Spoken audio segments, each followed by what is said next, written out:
السلام عليكم ورحمة الله وبركاته. نحب من هذا المكان. أنا اسمي حواء سعيد كحول، من بنغازي ليبيا.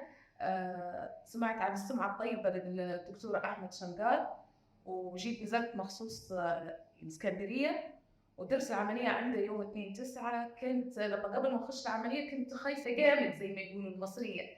عملتها كان وزني 123 ونص. الحمد لله دلوقتي يعني تونا احنا في شهر 7. نزلت مراجعة الحمد لله بوزني حاليا 83.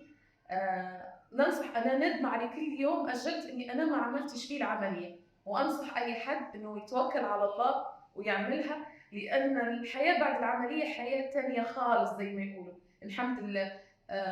راح مني ألم رجليا، راح مني كنت بشخر جامد وأنا نايمة الحمد لله. نسيت حاجة اسمها شخير، نسيت حاجة اسمها ألم رجليا، يعني الحمد لله بفضل ربي.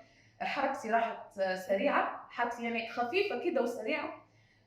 من المكان ده بحب أشكر الدكتور أحمد شنقار، بشكره شكر جامد، وربنا يديم عليك الصحة والعافية يا رب.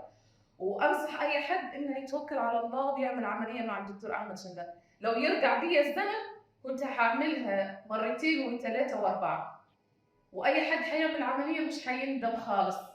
ومن المنبر ده بحييك يا دكتور أحمد، وربنا يفتح عليك بالخير يا رب.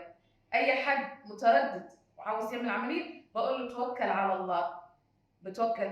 جيت أنا من ليبيا، لما رجعت ليبيا وشوفوني الناس، يعني في أختي رجعت نزلت مصر وعملت العملية، 2 من صحابي نزلوا عملوا العملية، وفي ناس ثانية هتنزل من ليبيا مخصوص للدكتور أحمد وتعمل عملية.